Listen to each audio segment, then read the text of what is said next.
Good morning, fellow option traders. This is Jeff, and this is the daily scan for 12/12/12. I just couldn't wait to get that out today, let me tell you. And it's an interesting day. Yesterday was an interesting day. And it's been an interesting year, actually, if you think about it. Yesterday, I tried to get out of CF Industries. I put an order in to close this out for 7 cents, and it didn't execute. So might consider it today, or I might just take a pass and just let the thing expire. I'm not sure. It's pretty strong right now, and it's not very probable that this is going to screw me up and cause me to lose money, but you never know. And I have to stick with with my rules. Not obeying rules, not following rules that you have in your trading plan can mess you up. Someday I'm going to tell you about some really big messes that I got into. But if you look at CF, the max you can make here is $300, and we're at $282, so pretty good chance of getting out of that. Don't care a lot about transaction costs in this particular case, or in any case actually anymore, and I'll explain that in one moment. But here at $1.25 per contract, this is not going to cost a whole heck of a lot to get out of.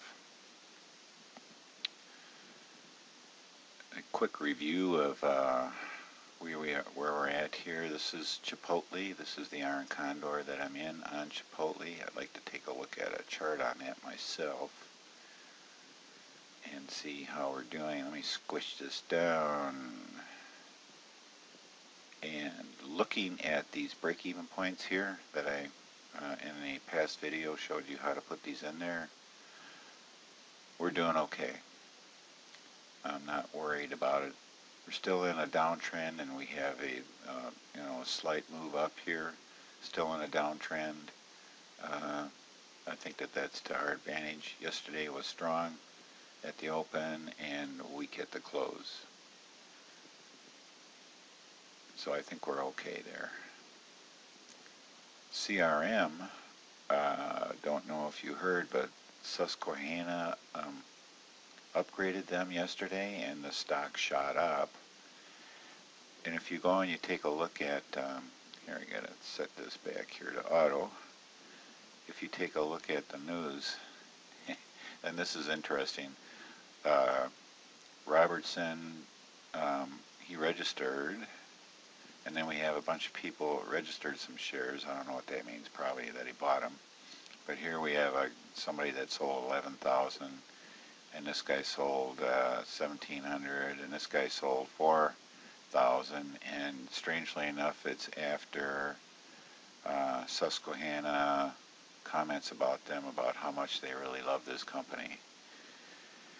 So I find that sort of strange. So that's kind of why I keep this news thing open down here, just to scroll through it and see when you get a move like this, it's okay. Why is this? I can see why this happened, because of earnings, and you can see that their estimate was to lose 10 cents a share, and they actually made 33 cents a share. So that's why you get candles like this. Google must have had a pretty good day yesterday. Not a lot to worry about there. MasterCard doing just fine. Nothing to worry about there.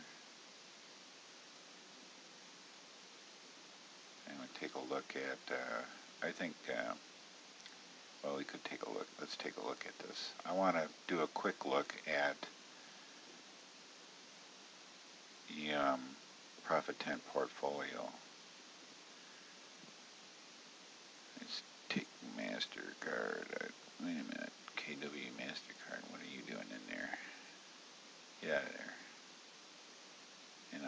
this out of there. Alright, let's bring this up here so I can see. I want to just take a look at this month. I did get into the iron condor yesterday, and I had to go in pieces. And I have a friend of mine that I was talking to that has Interactive Brokers, and about the same time got better prices than I did. So I guess, yeah, you can get a little bit of price improvement with Interactive Brokers. But it wasn't exactly at the same time. RUT had a big move yesterday. So we'll take a look at this. From a delta perspective, we're right in the sweet spot for, oops, looking at the wrong month here. What's the matter with me? I want this.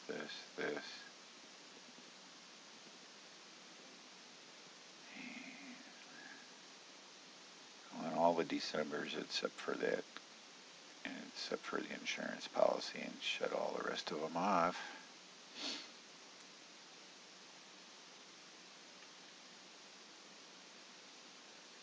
Okay, here we are. We're at 680 out of a possible 729. So I think today, I want to make a note of this too. I'm going to say shut down December PTP. Not the insurance policy. I'm just going to let that go and expire worthless, but I am going to get out of the Profit 10 portfolio and take my $680 off the table, or whatever it ends up being at that time. Now, I wanted to tell you about this. Now, I'm not a big heavy trader, and if you're with Thinkorswim or TD Ameritrade, I guess as they're called now, and you trade low volumes like I do, you're better off paying a per contract price. However, I wasn't really sure if you could do that. Now on the spread account, which is an older account of mine, I have $1.25 per contract, and that was probably, well, they told me at that time that was the best you could do on a per contract basis, and that's all inclusive. There's no extra exchange fees or anything like that. There might be a penny here and there, but you know, for the most part, it's $1.25. The rack rate, and the rack rate meaning, you know, when you go to a hotel and you on the back of the door it says, "Oh, this room is $130 a night," and you paid $100. That's the rack rate. Is that $130 to sleep in the rack? You know, it's, sometimes they used to call a bed a rack. Or some people still do, of course. So the rack rate for that hotel room was $130, and you paid $100. Well, the rack rate for TD Ameritrade is $9.95 plus 75 cents a contract. So it's $9.95 for the ticket, the order ticket, and then for every contract you have on it, you pay 75 cents. So I was going to be doing this Iron Condor yesterday, only I was going to do it as two separate credit spreads, and I would have had two order tickets, which would have meant that I would pay $9.95 twice. So I called them up just on a whim, and I said, you know, can I do a per contract price? And I called the order desk, and he said, well, sure, yeah, if you, you know, depending on how much you trade, it could be advantageous to you to go to a per contract price, which would be $1.50. I go, okay, I'd be very happy with that compared to what I was paying.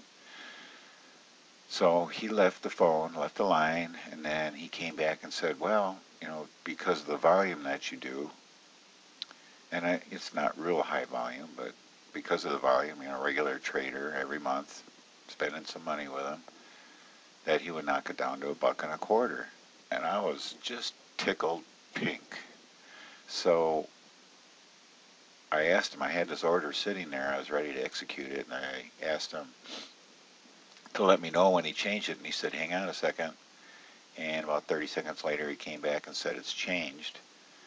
And I said, thank you very much, and hung up and put the order out there, and sure enough, it had changed.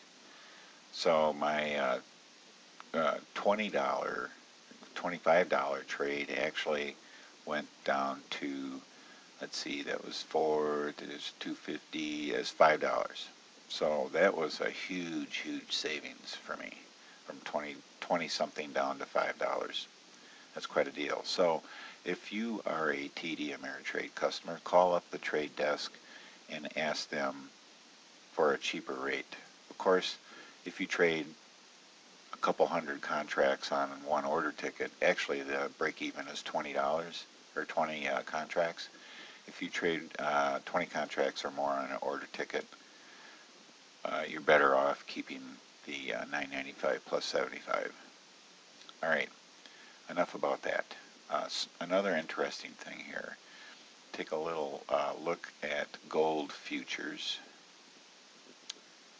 And let's take this out of here. I am not, there we go. I was going to say I'm not getting a response from this thing.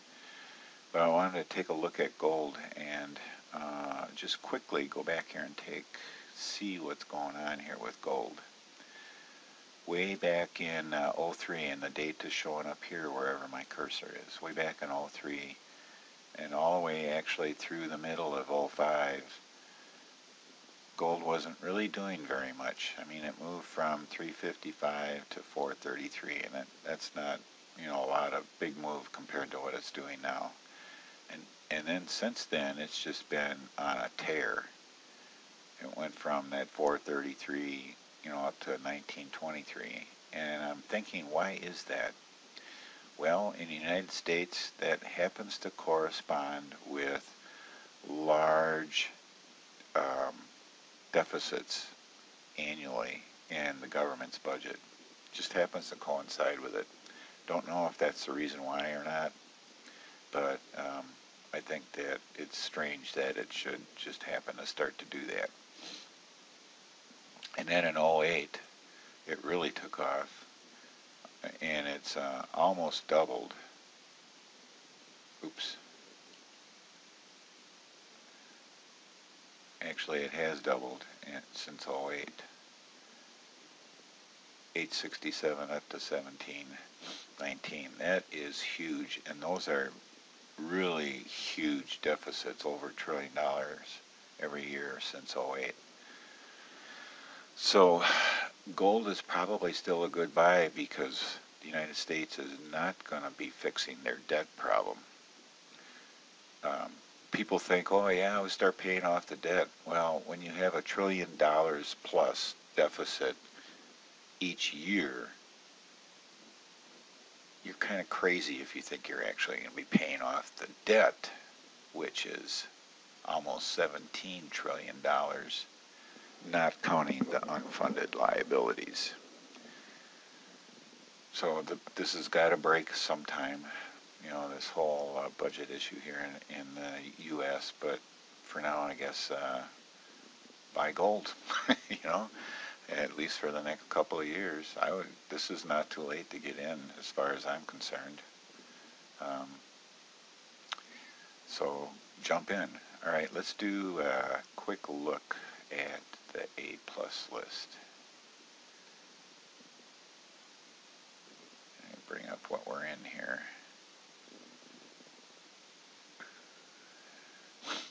Okay. Apple.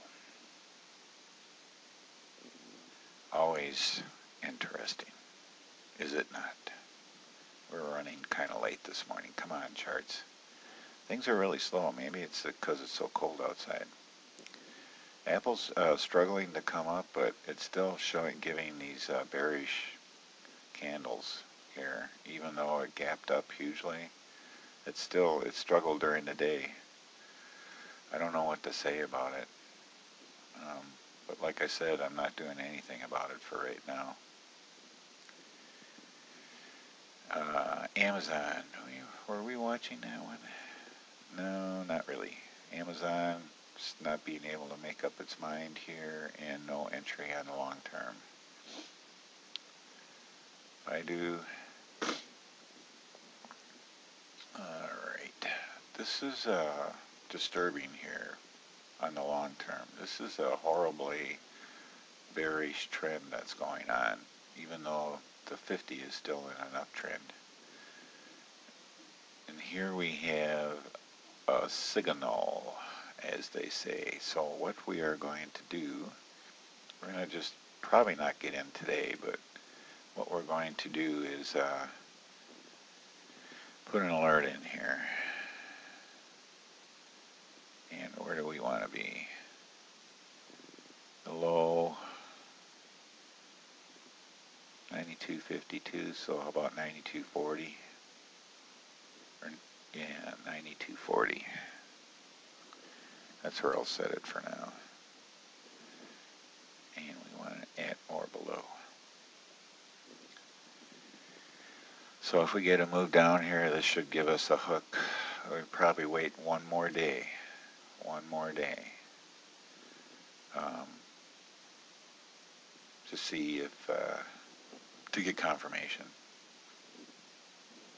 on a continued downtrend. The 3 C's we already covered. Google we took a look at. MasterCard, I'm not going to look at that. And crazy price line. Crazy price line. Now, here is a support point here. That's interesting, but what I'm mostly looking at here, since we're in an uptrend long term, is whether we're going to bounce off of here. So I'm interested to know if we're going to get a move up here. That's what I want to know. So I'm going to say, give me something above here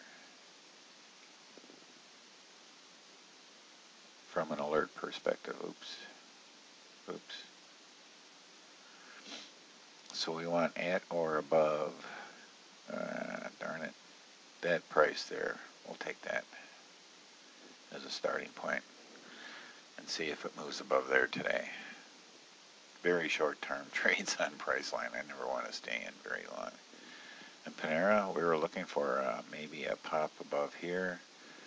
We didn't get it. We have an alert here. At this price, I think I want to move that alert back up to 158.70. 158, 65, 76, 71. That's good. That's good. We'll take that. Okay, and we'll be watching that today also. So really that's about it. One other little trick, a little closing trick for anybody who might be interested in handling trades this way. I had somebody sent me an email and said, hey, try this. And I was trying to figure out what they were talking about. It wasn't real clear to me. I was a little confused. So if you want to do, say, a bear call credit spread on Priceline, well, we're looking to do a bull put, right? Okay, so if you want to do a bull put on Priceline, you can do it this way. You press the control key, and when you press the control key, all these little hotkey indicators come up here. And you can say, all right, so I'm looking for, well, let's see here. Looking for a delta of 20 for my, let's just pick a number out. So I want my short at 20. So you hold down the control key and you click on the ask or the bid. And then however far away you want your spread to be in strikes, if you want a $5 spread or a $10 spread, you can go ahead and click that. And you see what it does down here is it actually gives you a vertical. So you don't have to right click up here and say sell a vertical and then have to come down here and change the prices like this way. You can just do it like I showed you before, and I'll show that again. You just hold down the control key and click on the bid and click on the ask, and there you go. And that's a quick way to build it using a shortcut key, I guess you might say. All right, 20 minutes. Oh my gosh, that's too long. All right, that's it for today. Thanks for watching and happy trading.